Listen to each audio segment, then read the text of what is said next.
feeding hungry people. It's one of the basic human needs, one of the core things that every human needs to survive. There's an important constituency that supports the arts that does it not necessarily because of a passion for the arts as such, but because of a deep conviction that the presence and vibrancy of arts in this country makes this a better place.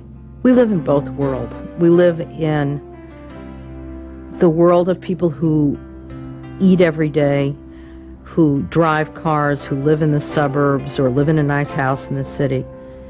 And we also have a window through our nonprofits into another world. And we are the people that can bridge that gap. From soup kitchens to symphony orchestras, nonprofit organizations fulfill a vital role in our lives, caring for the needy, enriching our culture, and educating young and old. Fundraising is the engine that drives this important work in our communities. The sometimes difficult task of asking others to contribute money falls squarely on the shoulders of the nonprofit board. As a board member myself, I understand the challenges that come with that board responsibility. Each of us has known that sense of uneasiness when we're faced with the task of asking a friend or acquaintance for a contribution. So how do we as board members effectively carry out our fundraising responsibilities? How do we overcome our fears and concerns about asking for money? Well, to find the answers, we can look to some of our peers. Despite the obstacles, there are thousands of board members from all kinds of organizations who have demonstrated their ability to be advocates, solicitors, and stewards for their causes. We'll meet some of these people today. They'll tell us about their challenges and successes. Most important, they'll describe the process they went through to successfully raise money needed to carry out an important public service.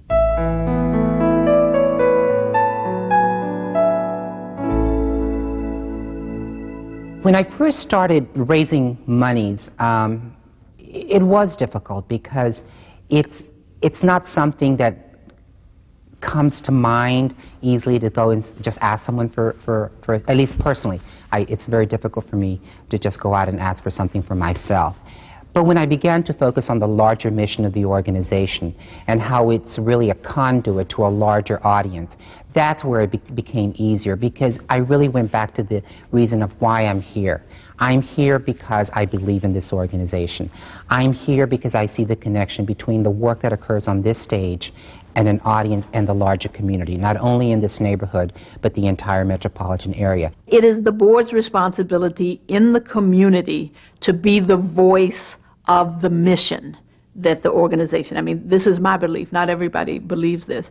And therefore, as a board member, they are in the best position to make connections with the other members of the community that ought to be appreciating the fact that this entity exists. I don't mean to be cynical about this, but frankly, my view is if there isn't some obvious willingness on the part of the individual to get involved in the fundraising, in the development efforts of the organization at the outset, they have no business on the board in the first place. The nonprofit board is responsible for ensuring the success of its organization's mission. That success will be determined in large part by the board's willingness and ability to not only identify, but also to deliver resources to the organization. As volunteers, board members are in a unique position to be effective at raising funds. We're not only committed to the work of an organization, but we're connected to a broader community. We can be the bridge that joins more people to the nonprofit and its important work. As a staff member, it's very difficult to go directly to those individuals. It's always best, and I think the rule most people believe in, and I believe in it, is people give to people they know. And so therefore, a board member is in the best place to facilitate that support. Board members are the best people to raise money because they are not going to make a buck from it. They have a broader agenda. They do other things than sit on that board. They are not the paid employees of a particular organization and out raising money in that way. And frequently, board members are people who have had a direct contact themselves with giving, with fundraising in a broader context. And therefore, when they say we are now committed to this particular organization, it helps to validate the cause in the eyes of those who might consider it. Many times you have people on the board who you value because programmatically they're so important. They know the issues, they're very good on content, they can help you by picking up the phone if you need to go in and get something accomplished. But you shouldn't let a board member off the hook on their fundraising responsibility. The entire board bears the responsibility for designing, overseeing, and implementing the development process. One of the first ways they can do this is by setting a goal of 100% personal giving. Now, even though we as board members give our time, our financial participation at whatever level is critical. The funders are saying, why should we give our institutional dollars if the board of directors, whose responsibility it is to raise the funds, hasn't even committed to the organization enough to give what they can? If those individuals say they're willing to dig into their pockets, we as a foundation should look closely at making an investment because they've made that initial investment, and that's critical. From day to day, the real engine that drives this all is the energy of the volunteers, and the volunteers are much more energetic, are much more committed, much more concerned if they have invested themselves and are out there to protect the value of that in which they've invested. Whether you're a board member of a highly visible national agency or a small grassroots nonprofit, gaining access to resources makes a critical difference. But raising money is not a short-term project. It is the product of an ongoing process known as development.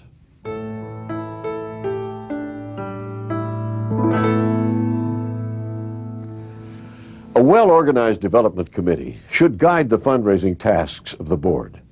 One of the first of these tasks is developing the prospect list.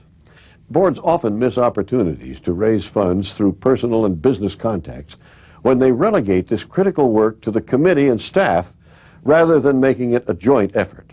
When we identify prospective donors, it's really both the staff and the individual board member coming up with a list. And in most of the cases, it's someone that we know either personally or on a business relationship or through some other association. So it's not a situation where you don't know the prospective donor, and I think that's very important. You need to listen in every nook and cranny, you know, every conversation. My husband says that I'm never in a room that I'm not listening to at least 3 conversations at once. And that's probably true, because I might pick up something that I can use later. At our board meetings from time to time, we have a list of names that essentially have been culled from our donor list, and we have our board members go through that list, try to identify names on the list that they think that they might know, and try to do follow-up that way. One of the things I always do is read the newspaper, and that includes the business journal as well as the regular local newspaper, to find out who's doing what and who's doing well. And I try to think of what is a good fit for their company and what program would be right for them. One can almost always find something that a significant donor is particularly interested in. If you've got a performing arts organization, if you've got a symphony, for example, there's a particular kind of music that will interest that person. Or the person is primarily interested in education. Or the person really is excited about the idea of commissioning new works, or whatever the case may be. It's important, it seems to me, to remember those focused interests. Personal contact between board members and donors is critical to a successful development process. With the assistance of the staff, board members must involve prospective supporters in the work of the organization. What comes before the ask is the development of a relationship. We try to make sure that we get people down to our facility to get a very good understanding of what we're doing. And they see a warehouse with food literally stacked to the rafters and people moving around the warehouse, sorting and packing, and everything seems to flow from that. it is very important, it seems to me, to involve the prospect with an understanding of what, in this case, the Atlanta Symphony is all about. Attending symphony concerts, having an opportunity to meet leaders of the symphony in a variety of ways, that whole kind of thing. You become almost, of necessity, a part of the effort, and it's easier to say yes, and then it's easier to move to going to some other community person and saying, well, I got really excited when I would look what they're doing. Come join me. I call it the Anne Frank theory of fundraising. You really can't understand what it means for 6 million people to have died, but to understand the story of one child. And when you go into a corporate office, they really can't wrap their minds around what it means for huge numbers of people to be suffering or huge numbers of people to be in need. What you need to do is to bring it down to one child, to one mother, to one father, to one family, and to make it real in that sense, the same way Anne Frank was able to make the Holocaust real for so many people all over the world. To take a compelling message into the community, it is essential to develop a case for support. Now, this case statement describes why your organization or program exists, whom it serves, and the impact it has in the community. Now, the case statement should focus on results, not needs. As a published document, it should be rich in images that demonstrate to a potential donor how contributing to your organization is making an excellent investment in the community. I am one who is not terribly impressed with the glossy presentation of the case. I think the facts are more important than the binding in which the facts are found. It's very easy to get proposals that have wonderful ideas and concepts on paper. The first thing you see is the paper request for a proposal. It needs to involve the essential facts in a way that they can be grasped very quickly. And what are those essential facts? This is the organization. These are the needs that are paramount. This is the plan we have to address those needs. And here is the place we hope you will participate. Part of the review process is to really understand, is this linked to a local community? Are there local community people who also feel that this program is worth doing and worthwhile? Grace Cathedral is really a cathedral for the whole city, and that was much easier to sell. If you ever look at a list of all the activities that go on there every day, there's so many that have nothing to do with religious services, but they have all the 12-step programs, the homeless, battered women, everything that you can imagine goes on there, and no one has ever asked what religion they are before they attend one of those meetings. So that's a big selling point.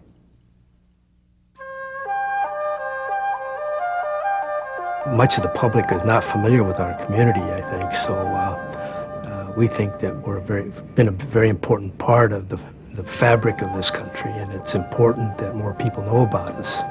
This is the only national Japanese American museum in the country. There are some regional ones, but no national ones. I believe that culture should reflect a community. The culture of this community, the culture of this country, should reflect the people who live in our communities. So the case for Gala Hispanic Theater is to point out to people that every person who lives in a community, in this particular case, that their interests in culture, their own expressions need to be presented. I think in the Hispanic community, an organization like Gala, however, serves a role beyond being a cultural or an arts organization. It provides an opportunity to be educated. It provides an opportunity to learn about other people. It provides an opportunity in many ways to just come together. One of the things we had to do was get away from the notion that we were raising money to build a building.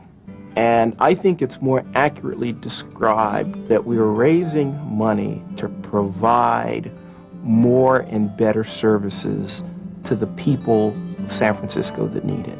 And our message was that the present building that we were in was really serving as an obstacle to allowing us to get out to the people that we wanted to help.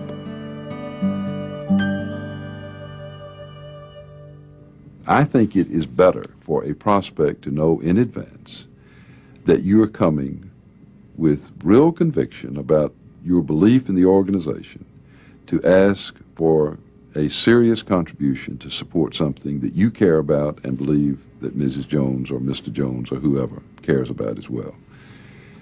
I don't think one should be apologetic about fundraising. I think that many of the people in grassroots activities don't feel that they actually are, quote, important enough to go talk to an important corporate head about making a donation, even though they may patronize those businesses. And so they have to get some self-esteem about their right as the eyes and ears and voice of this entity to be in the community and to say to the community, this is important. This activity needs to happen. It needs your support. It's enriching your community. Join us. I sort of look at it as a way of sharing my enthusiasm and excitement about the organization with them and giving them a chance to get involved. Just to pick up the phone and chalk someone off your list, that's not going to do it. But if you're excited and you love it and you can say, don't you want to be a part of this, and really mean it, then people will believe you and they'll give. After deciding who should meet with a prospective donor, have the board member who best knows the person make the call to set an appointment. Now, this person does not necessarily need to attend the meeting. Whether you're approaching an individual, a corporation, or a foundation, you should familiarize yourself with that individual or group's special interests and past giving history. Putting together this background is an ongoing process where a staff can be invaluable. For me, the most comfortable thing is, if I'm not doing it myself, take a staff person. Now, the staff person can be a bishop or a president, but someone who knows the facts. Because I tend to get involved in the fun of it, the glory, not the glory, but I mean, you know, look, don't you want to build a cathedral? I mean, you know, what's the matter with you? And I always want to be sure I have a backup person who can tell the history of the organization or some fiscal information, if necessary, that I may not have at my fingertips. Now, while many organizations will send a staff member alone to meet with a prospect, most successful development staff agree that having a board member along sends a signal of support from the community and the organization's leadership. Remember that the board member must be able to say he or she has already made a contribution. Even if you're meeting with only one prospective donor, it's always better to send two people on a call. At least one of these should be a board member. Surprisingly, it feels less awkward to have a conversation among three people than just between two. There's more opportunity for dialogue and for listening. And if there are two of you attending the meeting, be sure you meet in advance to discuss who will actually ask for the contribution and exactly how much he or she will request. You'd be surprised how many meetings have ended badly simply because the person asking for the gift didn't specify an amount or didn't research what amount would be appropriate for that donor. Usually what I do is I try to find out as much about the person as possible through my community ties, and the staffer finds out as much as possible about their giving history. Whether it's online or going to a foundation library or through the directories they keep in the development office, so that I know that they never give to bricks and mortar, they have a long-term giving history in the arts or what other agencies they've given to in the past. Also, I need to know what amounts they usually give. I think one of the mistakes that nonprofits make is letting someone who can afford more give less. I can't tell you the number of people who ask me for the wrong number and who come in and ask me for a number that's about a third of what I, in fact, had been thinking of, and I can't wait to sign that pledge card. I do think trying to help a prospect raise her or his sights by asking for a number that might be a little stretch, I think that's not only satisfactory, it's probably the norm. make them feel as if they're joining you in something, but don't make them feel as if you are indeed asking for the sun, moon, and stars. I believe, because if you do that, they will, with you, laugh and say, "You must be kidding." I asked someone for money when I really hadn't done my homework, and I asked on behalf of my alma mater, and this was somebody who had actually gotten kicked out of the school. Handling an objection or a negative response is perhaps the most difficult part of fundraising. The trick is turning a negative into a positive. Instead of arguing, acknowledge the person's concerns or feelings. Let the prospect know you understand and are listening. Well, I sent him a thank you letter and told him how much I appreciated his time. And then I said, "You're obviously a very passionate man and you have children, and I'm working with another group which I think might actually be a better fit for you." And so I made another appointment, and I went back in and faced the dragon one more time. And he was a little sheepish when I met him. And his corporation did give money to the other charity. Sometimes a little creative thinking is the key to turning a negative response around. There are other ways to overcome continued skepticism. You can offer a tour, or have the prospect meet last year's scholarship winner, or even see your organization's budget. If your prospect just isn't interested, try to keep the door open for next year or for a different project or program need. What you do when someone says no is say, "Well, I hope it's all right if I come back in 6 months and see if your thoughts about it have changed, and just keep you abreast of what we're doing." You cannot regard it as personally defeating. You can, and particularly, you can't regard it as a defeat, long-term defeat for the organization. Sometimes it takes 5 or 6 years of work, and that's certainly on the cathedral, to get someone to give you anything at all, because you have to sort of awaken their interest. People give because they are asked. Now, as board members, we sometimes feel like we're nagging people to support our causes. And yet, most donors will tell you that they like to be asked to contribute. One reason is that by giving money, people can participate in organizations which deliver essential services in their community. Understanding people's motives for giving can help you streamline your message when meeting with a prospect. I think there are multiple reasons why people give money to charities. One reason is that the right person asks. You give because you feel accountable to somebody. Now, that's probably an individual. You've been very important in my life. You and I are great friends, and you picked up my kids and carpooled with us for years and so forth, and I'm not going to tell you no for anything. Often they'll want to see who else is giving. I have actually had people say to me, "And what did my peer group do?" I think also people give out of guilt, which is fine. I have no problem with that. And although this may sound idealistic, I think people care about what happens in a place that they live. A number of other people like to see their name up on walls. Look, there are certain people and individuals who are in the business of making gifts, and all you're doing is offering them an opportunity to do their job. While giving is a basic need, and a certain natural satisfaction comes from it, all donors want to know that their gift was appreciated and that it made a difference.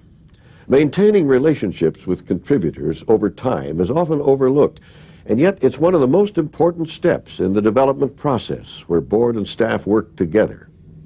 Oftentimes groups forget that once they get the check, it is about continuing to cultivate this relationship. And I think it's important to communicate to them, first of all, how important their gift was and what impact their gift is having. I believe you cannot thank someone enough. And I also believe if you don't thank them in a very timely fashion, it's terribly offensive. I try to follow up. I try to show my appreciation. I try to make sure that all the right letters of appreciation go out, that there are succeeding luncheons and dinners and invitations to this, that, and the other. You should invite foundation staff to a community event or an important event, not always related to the program request, but to continue to keep your organization in the foundation's radar screen. Suppose at a symphony someone has endowed a chair. There's a wonderful opportunity to keep that as a vital proposition by seeing that the musician who holds that chair gets to know the person who endowed it, that there are annual opportunities to say hello. My alma mater, whenever someone gives to the scholarship fund or establishes a fund, they send a notice to the donor about who was a recipient for the year and keep them posted on how well that individual is doing. Hopefully, you have found a person who is going to have a long-term relationship with you, and communication, feedback, correspondence is key to try to maintain a connection with the person over time. The desire to give to others is a strong human need. That's why philanthropy stands at the heart of our society, binding us as individuals and organizations to the communities around us. Through the development process, board members play a pivotal role in the work of nonprofit organizations. By identifying and cultivating leads, asking directly for contributions, and maintaining an ongoing relationship with donors, the board makes the critical difference in an organization's ability to raise money and to carry out its mission in the community. It's a difficult challenge, but also one of the most deeply rewarding. I hope that the people you've heard from today will help you feel confident that you too can successfully raise money. In doing so, you'll be making a difference for yourself, your organization, and your community. I think that that's the way we get along. That's the way the society is better, is managed, is stable for us, for our offspring, for our loved ones. It works because of charitable instincts. I personally was very fortunate growing up of having parents who pushed both my brothers and I to get a college education and to have a wonderful experience in my undergraduate and graduate school. And I feel it's important to give back. To work with organizations that address the neglect that historically occurred for certain communities in this country is a very personal thing, and it is something that I believe is the only way that we can really ensure that there's going to be full participation by the people who live in this country. And we can't talk about bringing people together if we don't let people participate. I got involved because that's where you can make a difference. You as a board member are responsible and in charge. So you have a certain amount of power to make a difference. You set policy. And so you're not involved in just volunteerism that is the day-to-day work. You can do that, but you get to say the direction that the organization is going to go. And commensurate with that, what goes hand in hand with that is a responsibility to keep it afloat and make sure it's doing things right. And it was years ago at a time that I was an active trustee at Duke, and I was going to another city to ask a person for what I thought was an astronomical amount of money. And there was the father of one of my son's friends, and I introduced myself, and my son had been to his house. So I knew there was one friendly face in the crowd. So there was a man who I'd never met before. This is another person. And I had to ask him for money. And he was a very secure head of a company and so on. And we gave our pitch, and we were going in to ask for $5,000 in funding. And I think I was feeling nervous because the amount seemed so large that I was not sure I could get it out without a throat that would be so dry that it would destroy the pitch. And so I said to him, you know, I'd like to talk to you about the museum. And I've done the same thing with the cathedral. They're interchangeable. And he said, well, you know, I'd like to talk to you about, I'd like to see your projections. He said, there's no problem with the $5,000. I think I can also get you $10,000 in free printing. Finally, I said, wait a minute. I don't know where this museum's going to be. I'm not really sure how much it's going to cost. But that has nothing to do with it. You're a trustee. You love the art form. We need a new house for our paintings and our decorative arts. That's all that matters. Do you want to support it or don't you? And if so, to what degree do you want to support it? And I got $1 million from that guy, right there. It actually turned out to be a very pleasant call. My apprehension about it all was sort of misguided. I didn't get what I asked for, but things worked out very well anyway. And I got a fair amount. I went out and met my colleagues. We got in the elevator, and we started dancing in the elevator.